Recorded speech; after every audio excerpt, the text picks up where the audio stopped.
Hey, good afternoon, everybody. We got another unboxing for you of this guy right here. I got into it earlier. I didn't open it yet. This is fresh in, but this is from a company called Bridgeport Knife Company.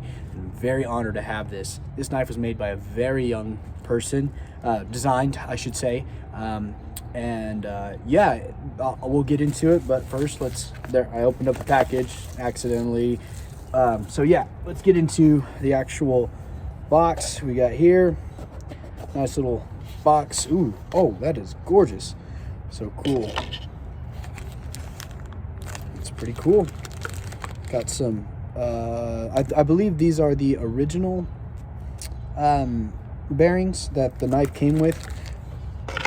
Now this gentleman, his name is Garrett. A young person, I believe he's still 19 years old. Ooh, oh my goodness. And this is the 395. This is a very nice knife. Oh, I love how, oh goodness gracious, that is a lot smaller in this dimension than I thought. Let's give it a reverse flick. Wow, dude.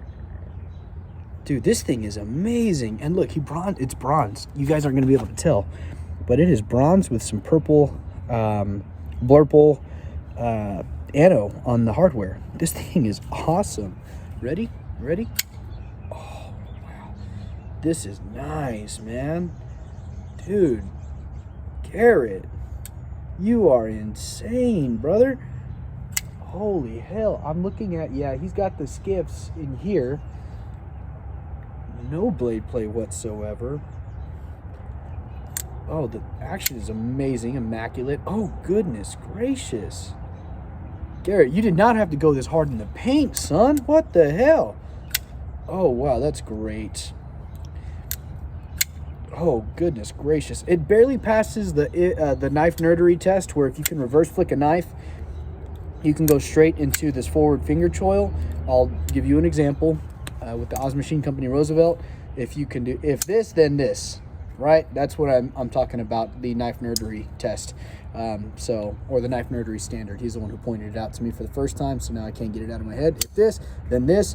And this one does really good at it. This one does really good. Holy hell. Okay, yeah, I love this like reverse Tonto shape, sheep's foot, drop point, blade shape. It's really easy to slow roll out. The thumb flicking is a little, just kind of got to tuck your nail in there in an awkward angle, but still great. I'm going to be primarily reverse flicking this. Wow. So I was communicating with this gentleman. I saw him post this one specifically. So yeah, this is full disclosure right here. I hit him up. I was like, yo, dude, when is the next drop? I have got to try this thing out. And he said, how about I just send you the one I just posted? That's awesome, man. And honestly, I'm gonna hit him up, but I think this one's pretty much no obligation on this one. He just said, I've seen your videos before. Here, you can check it out. And so I'll hit him up and see what he wants me to do. But yeah, dude, check this thing out. This thing is perfect. I like the belly. I like the it's not a deep belly, I guess you would say. It's kind of, but it's enough to where if you need to bear down, you can, or if you need to get down into a piercing angle, you can as well. Holy hell, man, this thing is great. And you'll notice it's an all titanium body, except for the inside is a liner. It's not a frame lock, guys. This is awesome. I love it. I've told my friends on Instagram several times before that besides the shark lock, and I have to reiterate this, I've said this a lot this week, besides the shark lock, a shadow boxed liner is probably my favorite deployment method. My favorite locking method, that is. To give you an example, the F5.5 by Urban Supply EDC and Voxnays is probably my favorite. It's my favorite locking mechanism besides the shark lock. Wow, man. And this thing is just, dude, this thing is great. Yeah, this young gentleman, he's at least 19 years old. If not, he's 20. And this is his first design.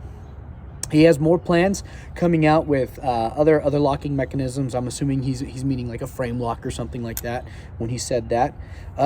Really cool dude. Really cool to touch base with. I asked him some questions. I said, hey man, let me ask you a couple of questions. What got you into EDC? What got you to design your first knife? And just very humble. He said, look, man, I got into knives a couple years ago, I believe he said. And then he also said he just kind of got thrown into the rabbit hole, just looking up the perfect EDC knife, a good EDC knife. And then, you know how we all kind of spiral out of control all the way down until we're in oblivion. And then you're doing knife review channels and unboxings and stuff for strangers online and for validation for your own ego. Anyways, so yeah, this is the route he took. And man, this pocket clip is good. We're gonna take the Roosevelt out, place it up here on the windowsill. We're gonna slide it in the pocket. Oh, that's great. It's a shallow kind of pocket carry, so this is about how much of the knife is going to be sticking up out of your pocket, which is great. That is great for work. There's no lanyard hole or anything like that. Not that you would need it, I think, for this. So yeah, this thing is absolutely beautiful. Hell yeah. So like I said, titanium outside liners, not liners, titanium outside, I guess these would be like your overlays. Stainless steel liners that are milled to help reduce with weight. I think that was one thing that people were talking about initially on the prototype. The jimping extends all the way up here past, actually meets up with the end of the hole. So that's really cool. 14C28N blade steel, which is a great blade steel. Everybody knows at this point, Laren Thomas is kind of definitively said that LC 200N, no, not LC, what? 14C28N is probably the best bang for your buck budget steel as far as edge retention, toughness, stainless, corrosion resistance, and I forget what the other one, did I say edge retention? Yes, I did. It's the big four models that you look at whenever you're trying to buy a knife and decide on a blade steel. So yeah, 14C28N is the blade steel. Beautiful blade shape. I mean, it's pretty unique. I mean, you've seen it before, definitely, but it's doing good things. And then it's got this beautiful stonewash blade, I should say, and a kind of like a forward finger choil, sharpening choil-ish area right here. I can get behind it. My fingers aren't that large. Yeah, this thing is really, really nice. Let's see, what else can I say about it right now? I really like the filler tab as well. Good call on making a filler tab. And yeah, this pocket clip is just, I really like it. I really like the pocket clip. It does run very long, almost half the length, probably exactly half the length of the blade. So maybe it could come up just like a little bit, like I don't know, that much. So that way it's not all clip on this side, but the show side is really elegant. Look at that. So, man, I really appreciate it. Thank you, Garrett. Thank you for sending this my way. We'll talk more. But yeah, in the meantime, I'm going to be trying to carry this around a little bit. Quick update on Fixed Blade February. Don't think I'm going to be partaking in it this year, but that's how it goes, guys. Anyways, sorry about that. If anything happens, maybe in the middle of February, I might just do an extended Fixed Blade February into the month of March or something, but just don't got it right now. So yeah, all right. Thanks, guys. I appreciate you for watching, and it's cold as balls. Thank you. Bye.